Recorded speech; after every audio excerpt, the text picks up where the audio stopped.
हरे कृष्णा कृष्ण कृष्ण हरे हरे, हरे राम राम राम हरे हरे। हम लोग सुन रहे थे श्री साधु संघ की महिमा। हम लोगों ने सुना था साधु किसको कहते हैं। मुख्य बात बताई थी सहनशील, दयालु, ये सब जो हैं ये गौड़ लक्षण है। मुख्य है अनन्य भाव से सुदृढ़ प्रेम, कृष्ण में नैसर्गिकी मति, ये होना बड़ा भारी कठिन है और वो अपने इच्छा से नहीं होता है। किसी में मति स्वाभाविक रूप से लग जाए, इस जगत में भी देखा जाता है, ऐसा अपने आप नहीं होता है। कोई बच्चा है पढ़ाई में कमजोर है, उसके माँ बाप कितनी कोशिश करते हैं इसकी मति लग जाए, लगती है क्या? उसी प्रकार से कोई देखा जाता है बच्चा कोई हिंदी अंग्रेजी सब बढ़िया जानता है लेकिन मैथ में बड़ा कमजोर है, और वो चाहता नहीं है क्या, बड़ी कोशिश भी करता है लेकिन नहीं लगती।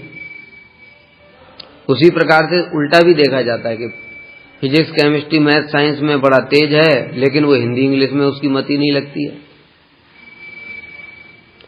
तो इस प्रकार से ये संस्कारों के अनुसार होता है।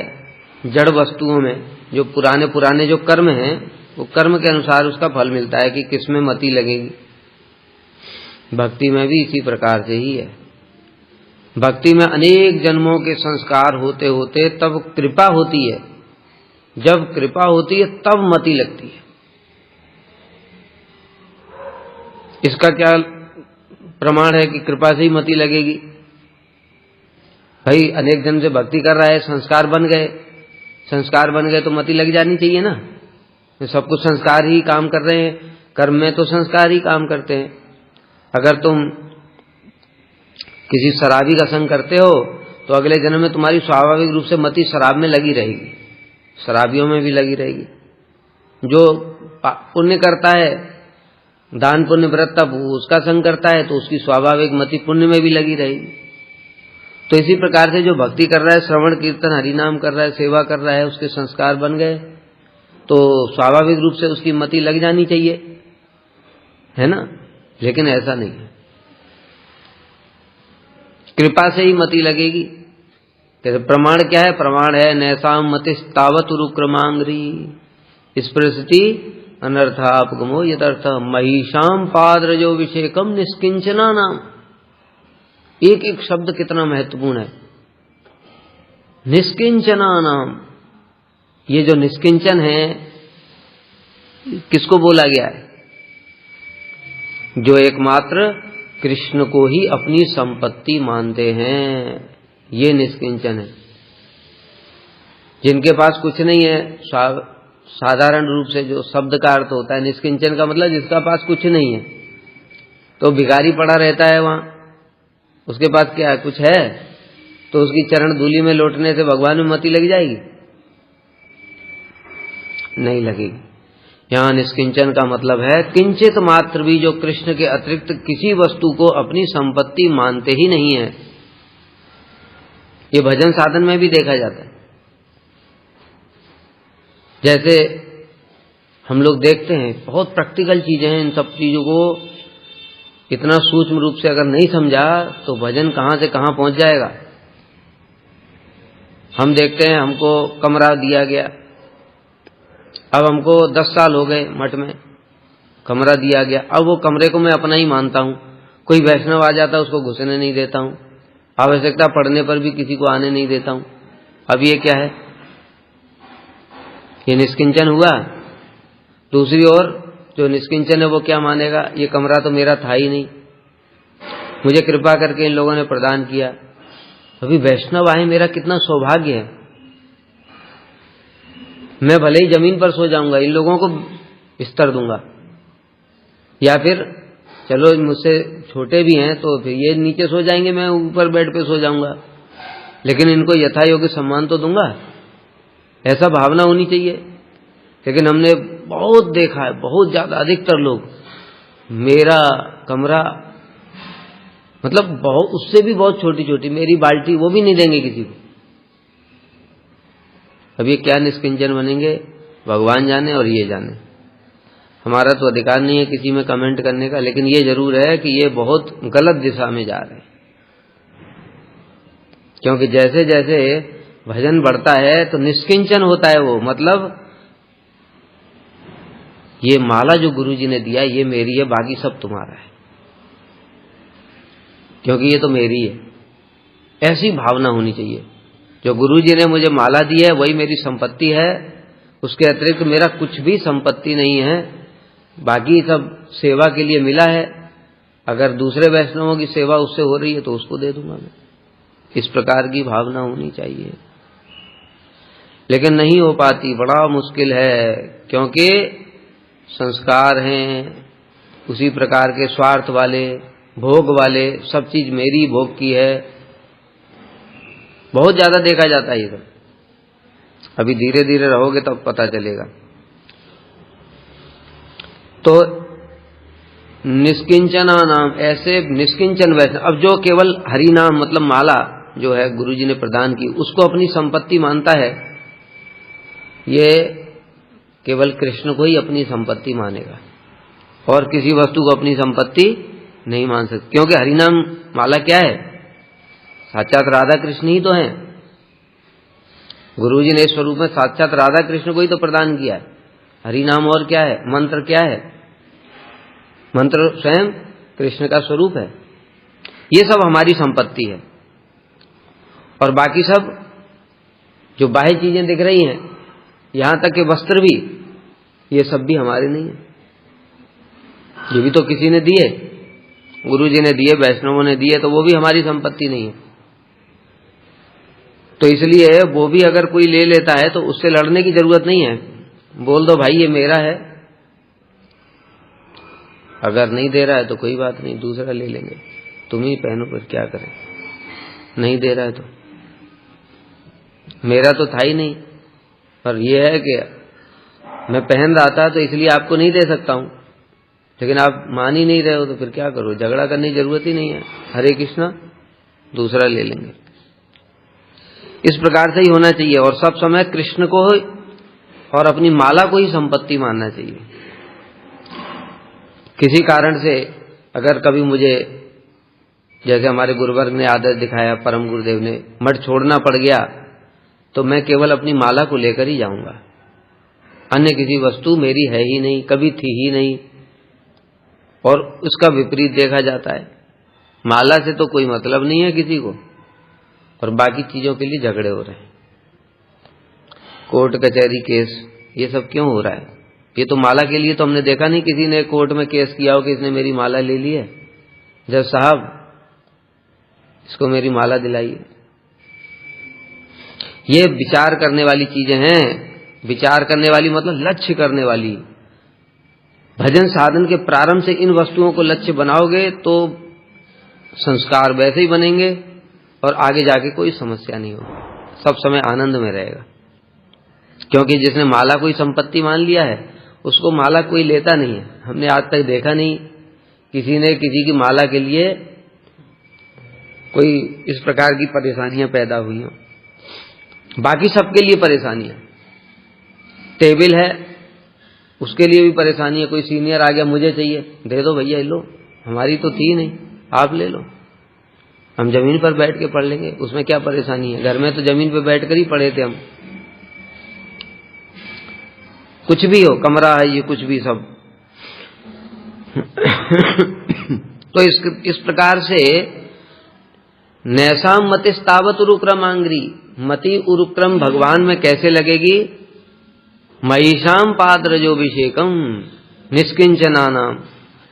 भगवान के जो निष्किंचन भक्त हैं, जब उनकी चरण धूलि में अभिषिक्त होंगे, मतलब चरण धूलि में अभिषिक्त होने का मतलब क्या, उनकी सेवा करेंगे, उनके विचारों को, आचार विचार को ग्रहण करेंगे और ग्रहण करके उनका आचरण करेंगे। ये हो गया उनकी चरण धूलि में स्नान करना। तब जाकर के मति लगेगी। तो कैसे लगी मति? मतलब ये जो उनकी सेवा की, उनके उपदेशों का पालन किया, आचरण किया, तो उनकी कृपा हुई ना। जब उनकी कृपा हुई तब मति जाकर के लग गई। रहुगणई तपसा ने याति न चेज्या, निर्वापणात् गृहाद्वा न छंदसा नैव जलाग्नि विनयी बिना महत्पाद रजोभिषेकम। इसमें भी यही कह रहे हैं। रहुगण जो जड़ भरत जी जा रहे थे, वो तो आनंद में सब समय भगवान का भजन करते थे और बाहर से मूर्ख जैसे पड़े रहते, इसलिए उनका नाम ही था जड़। जड़ माने क्या होता है? मूर्ख। मूर्ख जैसे रहते थे और अंदर से सब समय भगवान का चिंतन करते थे। इसलिए रहुगण राजा जा रहा था पालकी में, उसका एक कहार बीमार पड़ गया। जो पालकी को ढोते हैं उनको कहार बोलते हैं, चार होते हैं ना, चार साइड में, एक बीमार पड़ गया। तो उन्होंने कहा सैनिकों से, जाओ दूसरा ढूंढ के लाओ। और देखा तो ये बड़े तगड़े हष्टपुष्ट, ये बढ़िया कहार मिल गया। चलो राजा ने बुलाया है। उन्होंने ही कुछ नहीं पूछा। बड़ा बताया ना, भक्तों की कैसी चित्तवृत्ति होती है, कुछ न हाँ न ना, क्यों कैसे, कुछ नहीं। क्यों? सब समय कृष्ण के चिंतन में डूबे हुए। कृष्ण मुझे जहां ले जाना चाहते हैं वहीं जा, कृष्ण की इच्छा समझ करके चले गए। पालकी में लग जाओ, वो भी आज कृष्ण मुझसे पालकी ढुवाना चाहते, लग गए पालकी, चलने लगे पालकी। अब पालकी तो चल रही है, नीचे कीड़े मकोड़े हैं। अब पालकी चलती है तो क्या होता है, देखा है ना, पैर कदम से कदम मिला करके चलना पड़ता है। अब कदम इधर उधर, तो उनका कदम एक लेफ्ट वाला आगे बढ़ा, तुम्हारा राइट वाला आगे बढ़ा तो इधर उधर हो जाएगी पालकी, इधर। अब वो क्या है, कभी नीचे कीड़े मकोड़े को देख रहे हैं तो कभी आ गया, तो कभी पैर इधर रख दिया, कभी पैर उधर रख दिया। अब पालकी कैसे होगी? हिलेगी। भीतर कौन बैठा है? राजा बैठा है। राजा बैठा है, पालकी हिल रही है। राजा को बड़ा गुस्सा है, कहते कहा रो क्या कर रहे? तो डर गए। वो तो जानते हैं राजा है ये, अभी जब चाहे मर्जी आए तो मृत्युदंड दे देगा। कि महाराज कुछ नहीं, ये नया कहार आया ना, इसको ढोना नहीं आता है। कुछ नहीं बोला। फिर थोड़ी देर बाद फिर ऐसे ही फिर शुरू हिलना डुलना हो गया। फिर दोबारा में उसने देखा, अरे इतना हट्टा कट्टा ताजा मोटा होकर के तो ये पालकी नहीं ढो पा रहा है, जानता है तू कौन है? मैं कौन हूं? तब भी कुछ नहीं बोले। फिर थोड़ी बार फिर वैसे ही शुरू हो गया, तो उसको गुस्सा आ गया, उतारो पालकी। और पालकी उतार करके बाहर निकल करके और उसने बहुत सारी बातें उनको बोलना शुरू किया। वो कृष्ण की इच्छा समझ करके कुछ सुनते रहे। फिर उनके दया आ गई राजा के प्रति। साधुओं का चित्त देखो कैसा होता है। तृणादपि सुनीच तरोरिव सहिष्णुना। तरोरे वृक्ष से भी अधिक, वृक्ष के समान सहिष्णु, मतलब वृक्ष को पत्थर मारो तो बदले में शिकायत नहीं करता है वो, तुमने मुझे पत्थर मारा। उल्टा क्या करता है? फल दे देता है। पत्थर मारने पर भी फल देता है। इसी प्रकार से राजा रहुगण उनको इतना सारा बुरा भला बोल रहे हैं, लेकिन भरत महाराज जी ने उनके ऊपर कृपा कर दी। हे राजन, कौन राजा कौन प्रजा, इस प्रकार से बोला। शरीर और आत्मा के धर्म का जो वर्णन करने लगे तो उनके चरणों में ही गिर पड़ा। कहता है आप कौन हैं? क्या आप स्वयं भगवान कपिल हैं जिनके पास मैं जा रहा हूं आत्म तत्व के दर्शन के लिए? क्योंकि वो तो मुझे यहीं मिल गया। तो इस प्रकार से फिर उन्होंने बताया कि मैं ये ऐसे हूं, और फिर उन्होंने ये सब बात बताई। रहुगण तपसा न याति, तपस्या से नहीं होगा, न चाहिए पूजा पाठ करने से भी नहीं होगा। निर्वापण, सब कुछ छोड़ करके, गृहाद्वा, घर छोड़ करके, निर्वापण वैराग्य करके जंगल में चले गए, गुफा में चले गए, हिमालय में चले गए, उससे भी नहीं होगा। न छंदसा वेद होम सहस्र शीर्षा पुरुषः, छंद में बड़े सुंदर सुंदर वेद पढ़ने से भी नहीं होगा। नैव जलाग्नि सूर्य ही, सूर्य को कितना भी जल डाल करके चक्कर घूमते रहो उससे भी नहीं होगा। कैसे होगा? बिना महत्पाद रजोभिषेकम, जब तक ऐसे महत्पाद, महत्पाद मतलब ये कौन? जिनकी चित्त सब समय कृष्ण में लगा हुआ है, जो कृष्ण से स्वाभाविक प्रेम करते, नैसर्गिकी मति। तो इस प्रकार से प्रमाणित हो गया ना कि ये जो स्वाभाविक रूप से जो मति है वो कैसे लगेगी? कृपा से ही लगेगी, और किसी कारण से नहीं लगेगी। संस्कारों से भी मति नहीं लगने वाली। हाँ, संस्कार से ये लाभ होगा कि ऑटोमेटिक भक्ति में ही उसकी इच्छा होगी, श्रवण कीर्तन साधु संग अच्छा लगेगा उसे। लेकिन जो मति है, मति कृपा से ही लगेगी, तब वो स्वाभाविक फिर प्रहलाद जी जैसा हो जाएगा, चुंबक जैसे लोहे की ओर खींचा जाता है, जैसे लोहा भी चुंबक की ओर खींचा जाता है, ऐसे। और मेरे परायण रहकर मेरी पवित्र कथाओं का श्रवण कीर्तन करते हैं। पवित्र कथा भगवान की, पवित्र क्यों बोला? जितना भी हृदय का कलमश है वो सब कुछ नष्ट करने वाली हैं। इसलिए तो पवित्र वस्तु को स्पर्श करके हम पवित्र हो जाते हैं ना भाई। हम अपवित्र हैं तभी तो संग जल हमारे ऊपर छिड़का जाता है, उससे हम पवित्र होते हैं। गंगा जल क्यों छिड़कते हैं? पवित्र होने के लिए। मतलब जो वस्तु पवित्र है उसके स्पर्श से हम अपने आप को पवित्र करना चाहते हैं। उसी प्रकार से भगवान की कथाएं परम पवित्र हैं। कितनी पवित्र हैं? इतनी पवित्र हैं कि गंगा जल छिड़क छिड़क करके तो तुम ऊपर से शरीर पवित्र हो जाएगा, लेकिन भीतर का पवित्र नहीं होगा। काम क्रोध मोह लोभ गंगा जल से कैसे जाएंगे बेटा? डुबकी मारते रहो।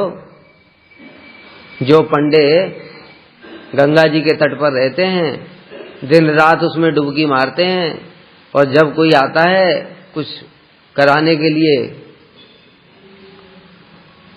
श्राद्ध पुण्य क्या ये सब, और उस समय उसको ऐसा लूटते हैं, और फिर एक ने दूसरे का आदमी ले लिया तो फिर दोनों में ऐसा झगड़ा होता है। अंदर में 3 बार गंगा स्नान कर रहे हैं बाहर से, और अंदर में काम क्रोध मोह लोभ को कैसे स्नान कराओगे बेटा? इसलिए वो पवित्र नहीं होता, ठीक है। लेकिन वो भी पवित्र हो जाता है। कैसे? शृणुताम स्वकथा कृष्ण पुण्य श्रवण कीर्तन। क्योंकि गंगा जल चित्त तक नहीं पहुंच पा रहा है लेकिन जो हरि कथा है वो इतनी पवित्र है, परम पवित्र। शृणुताम स्वकथा कृष्ण, कृष्ण की कथा श्रवण करने से हृदय अंतस्थो ही अभद्राणी, जितने अभद्र भरे हुए हैं हृदय में, क्या काम क्रोध मोह लोभ मद मात्सर्य, सुकृति उत्थनर्थ दुष्कृति उत्थनर्थ भक्ति उत्थनर्थ अपराध उत्थनर्थ, ये सब भी भगवान भीतर घुस जाते हैं। और भगवान स्वयं वो तो भीतर बाहर, उनकी कथा और उनमें कोई अंतर नहीं है। भगवान और भगवान के नाम में, भगवान की कथा में, भगवान के लीला में, भगवान के धाम में कोई अंतर नहीं होता है। तो वो घुस गए अंदर, और घुस करके धुनोती सब कुछ साफ कर देते हैं। इसलिए इस प्रकार से वो श्रवण कीर्तन करते हैं पवित्र कथाओं का, और उनका चित्त मुझ में ही लगा रहता है। उन भक्तों को संसार के किसी प्रकार के जो आदि दैविक आदि भौतिक ताप जो हैं स्पर्श भी नहीं कर पाते। ऐसे सर्व संग परित्यागी महापुरुष ही साधु हैं। अब बता दिया यहां पर स्पष्ट, ऐसे व्यक्ति का संग करना है। अब साधु की परिभाषा, साधु की कैटेगरी अलग अलग। सबसे जो लोअर कैटेगरी है, मतलब जहां से साधु बोलना स्टार्ट होता है, वो स्टार्ट होता है अनन्य भाव से। अपिचे सुदुराचारो भजते माम अनन्य भाव साधुरेव समन्तव्य। यहां पर एक बात कह रहे, सुदुराचारो, दुराचार भी नहीं, सुदुराचार में लिप्त है, मतलब बड़ा भारी पाप करता है वो, या हो गया गलती से, प्रवृत्ति नहीं है उसकी। क्योंकि अगर उसकी पाप में प्रवृत्ति होगी तो अनन्य भाव नहीं हो सकता। अनन्य भाव होता ही तभी है जब पाप की प्रवृत्ति नष्ट हो जाती है। इस बात को समझना चाहिए। ये सब चीजें आपस में रिलेटेड हैं। अनन्य भाव कैसे आएगा? अनन्य भाव निष्ठा से कम में नहीं आ सकता है। और निष्ठा कैसे आएगी? ये महापापी व्यक्ति को निष्ठा नहीं आ सकती भजन में। भजन करते करते करते करते जब पाप बहुत नष्ट हो गए, प्रवृत्ति नष्ट हो गई है, लेकिन पाप को कुछ रह गया है, कुछ पूर्व दोष, जातिगत दोष, कदाचित दोष नष्ट ये रह गए हैं बाई चांस, उसके कारण पाप हो जाता है। प्रवृत्ति खत्म हो गई पाप करने की, तब तो अनन्य भाव आएगा, नहीं तो अनन्य भाव ही नहीं आएगा।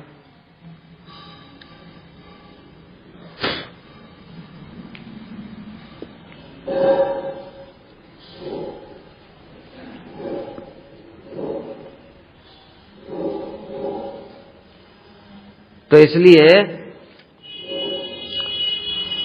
उससे अगर पाप भी हो जाता है तो भी उसको साधुरेव सब मंतव्य है, भगवान की आज्ञा, आदेश है। मंतव्य माने मानना पड़ेगा, आज्ञा सूचक है, वो साधु मानना पड़ेगा उसको। ठीक है, तो मतलब अनन्य भाव। अनन्य भाव का मतलब क्या हुआ?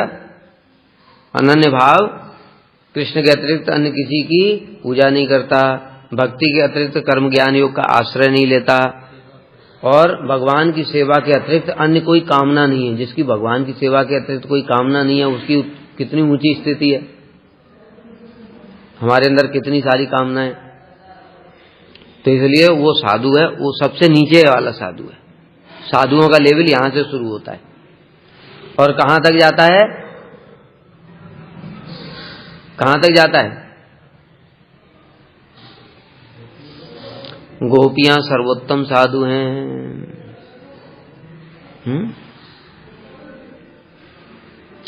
स्वसाधु कृतम विबुधायुषापिव। भगवान कहना पारे हम निर्बद्ध संयुजाम स्वसाधु कृतम, अपने साधु स्वभाव से ये सर्वोत्तम साधु है। मैं तुम्हारे ऋण से कभी मुक्त नहीं हो सकता, लेकिन साधुओं का स्वभाव होता है क्या कि वो किसी के ऊपर उपकार करते हैं और तब भी उसको ऋण से मुक्त भी कर देते, कहते नहीं हमारा तुम्हारे ऊपर कोई ऋण नहीं है। ऐसे ही कृष्ण हाथ जोड़ करके उनसे प्रार्थना कर रहे हैं कि हे गोपियों, मैं तुम्हारे ऋण से मुक्त नहीं हो सकता, तुम अपने साधु स्वभाव से ही मुझे मुक्त कर दो। तो ये सर्वोत्तम साधु हैं।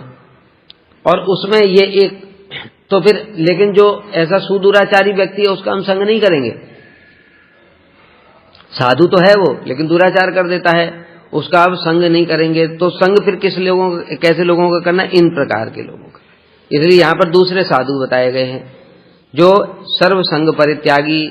सर्वसंग मतलब संसार की वस्तुओं के, समस्त वस्तुओं के संग, मतलब संसार के परिवार, घर, पुत्र, स्त्री परिवार, देश और दुनिया भर की और वस्तुएं, इन सब को, घर भी जहां वो रह रहा है, रहने का स्थान, उन सब को, इस संग को परित्याग कर देता है और केवल मेरा ही संग करता है, भगवान का संग करता है। मतलब नाम रूप गुण लीला कथा कीर्तन सेवा, इसमें जो डूबा रहता है। हे माते, कौन बोल रहा है? भगवान कपिल देव बोल रहे हैं अपनी माता देवहूति को। आपको ऐसे साधुओं के संग की इच्छा करनी चाहिए। तब ऐसे साधु जिनकी नैसर्गिक मति कृष्ण में लगी हुई है, अन्य किसी वस्तुओं का वो संग ही नहीं करता मन से भी, उसके प्रभाव से धीरे धीरे ऑटोमेटिक हमारी मति भी कृष्ण में लगनी प्रारंभ हो जाएगी। प्रोसेस है पूरा। साधु संग की महिमा देखो, किसी प्रकार से जो मति कृष्ण में नहीं लग सकती, वो साधुओं की कृपा से कैसे भगवान में लग जाती। स्वयं भगवान ही ये बात बोल रहे हैं। क्योंकि वे आसक्ति से उत्पन्न सभी दोषों को हर लेते हैं। आसक्ति से उत्पन्न जितने भी दोष हैं, आसक्ति से काम, क्रोध, मोह, लोभ, मद, मात्सर्य, ये सब आसक्तियों से ही तो उत्पन्न होते हैं। जिसकी कोई आसक्ति नहीं, उसके अंदर ये कुछ भी नहीं होता है। तो ये सारे के सारे दोषों को वो हरण कर लेते हैं, जो कि हरण करना किसी के लिए भी संभव नहीं है इस ब्रह्मांड में। जब हिरण्यकश्यपु कहने लगा, अरे मैं भ्रिकुटी टेढ़ी कर दूं तो त्रिभुवन कांपने लगता है, देवता थरथर कांपते हैं, तू जानता नहीं मैंने तीनों लोगों को जीत लिया है।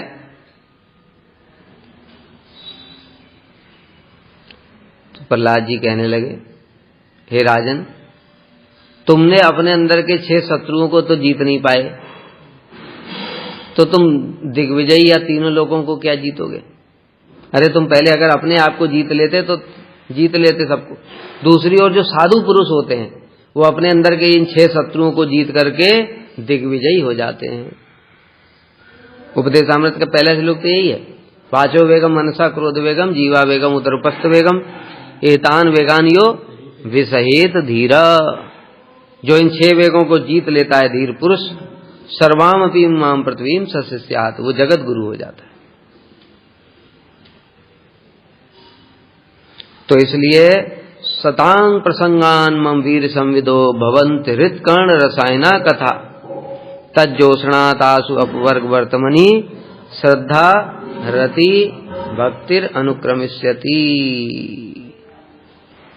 तो फिर क्या होता है, साधुओं के संग में मेरी वीर संविदो अत्यंत वीरवती कथाएं होती हैं।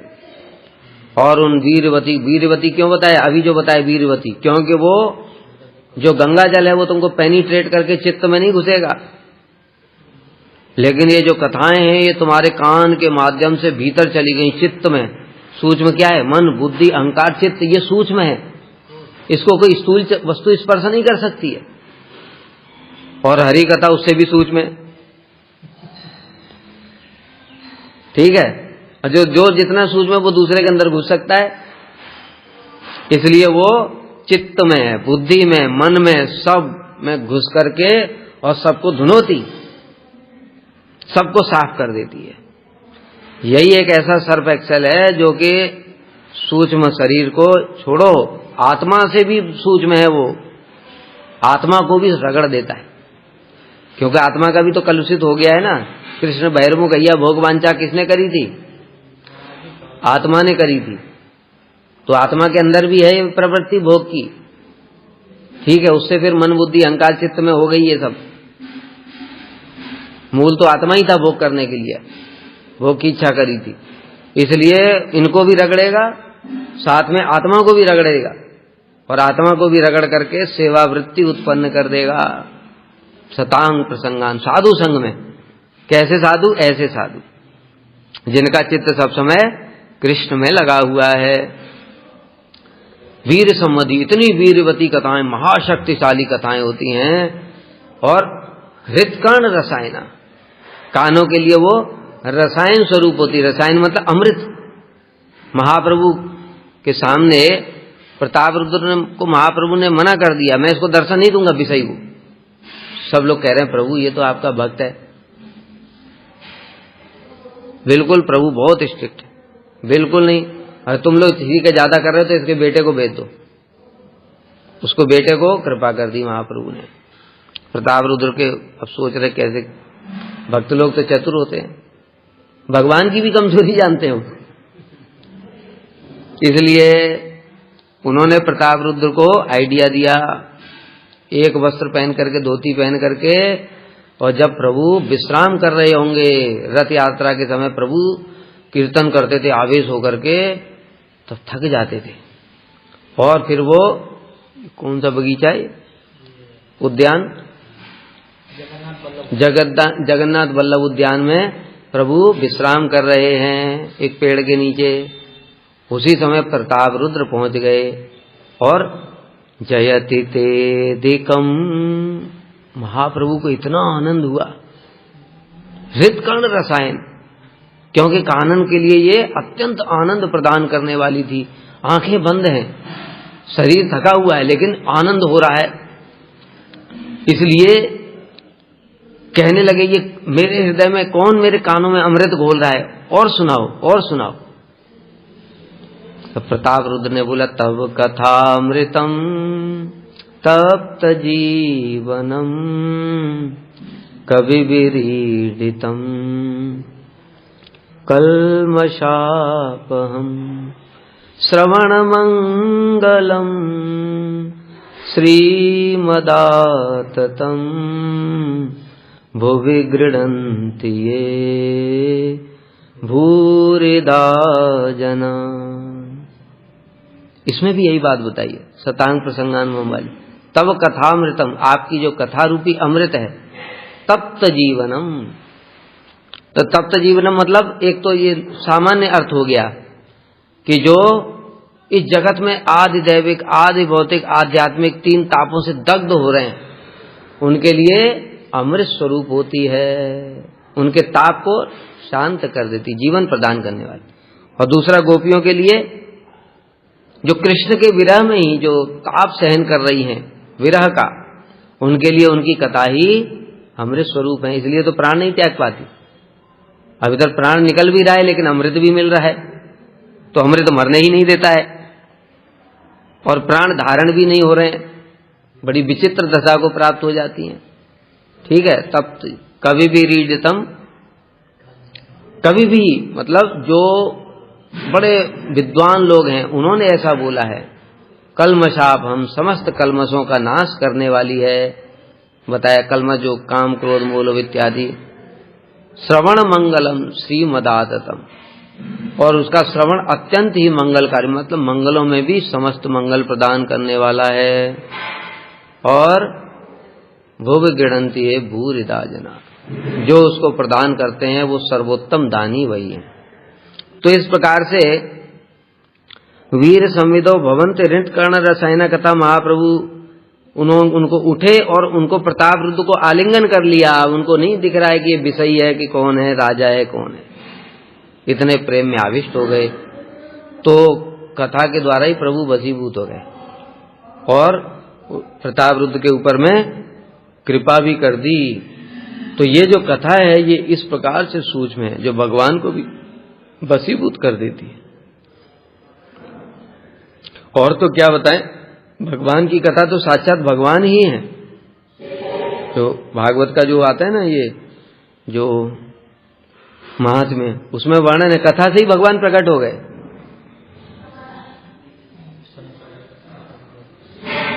कथा से ही भगवान प्रकट हो गए, तभी तो उन सबका उद्धार हुआ। भक्ति देवी और वो जो प्रसंग आता है उसमें।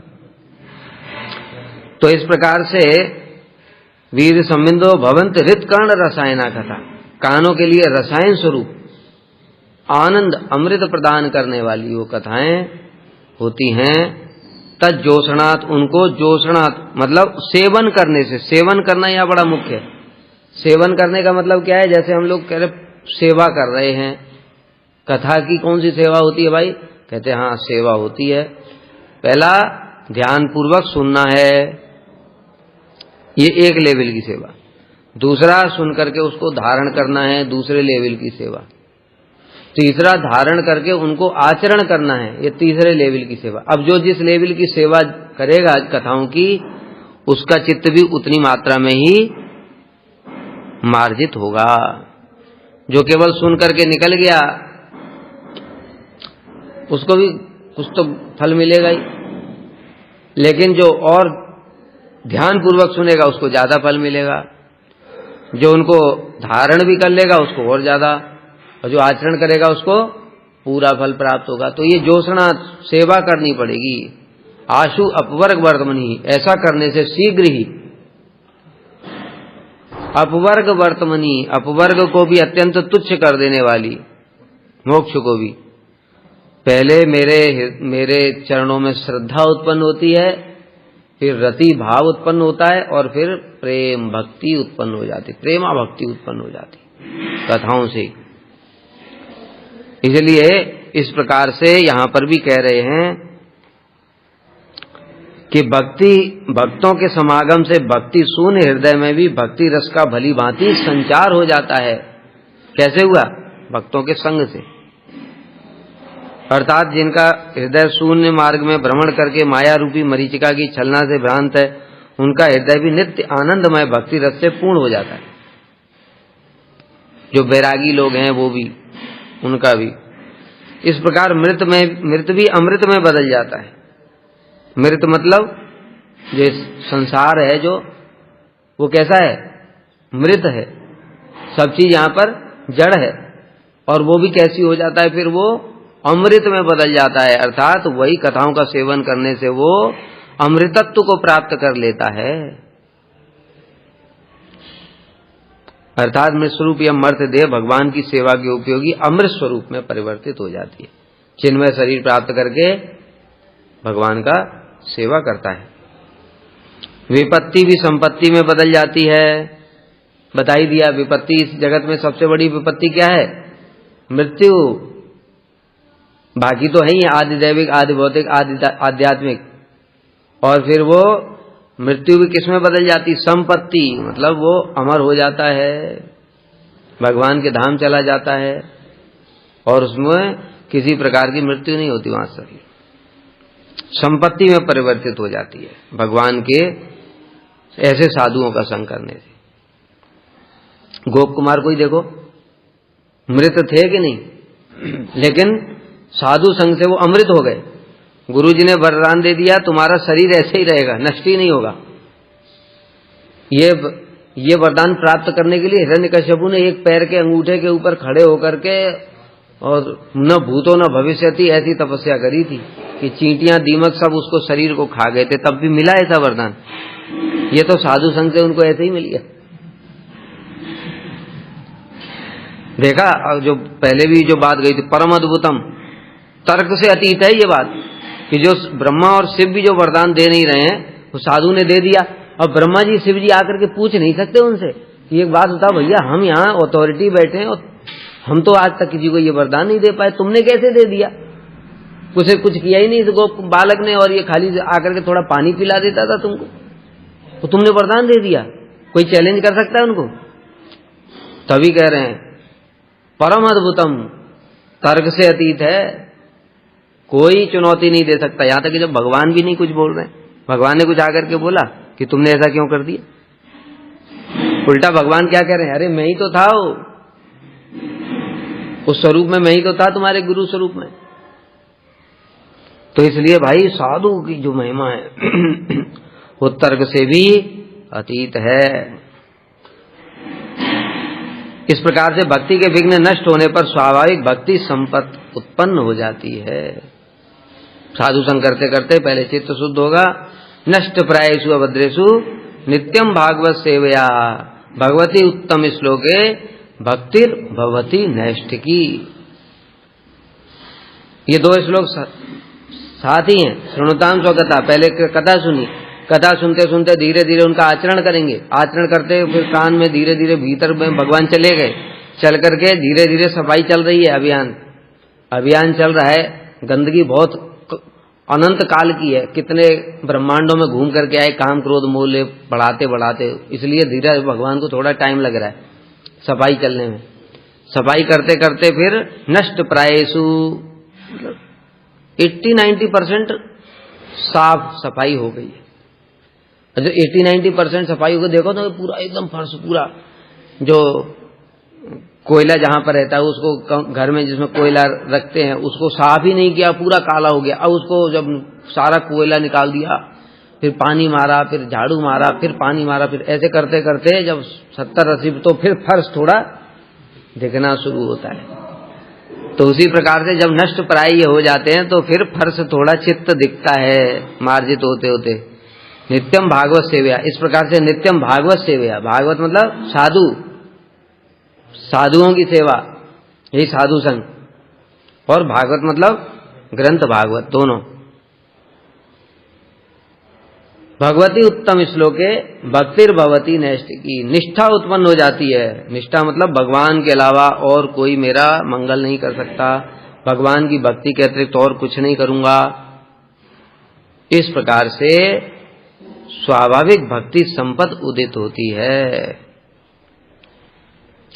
वांछा कल्पतरुभ्यश्च कृपा सिन्धुभ्येव च पतितानां पावनेभ्यो वैष्णवेभ्यो नमो नमः।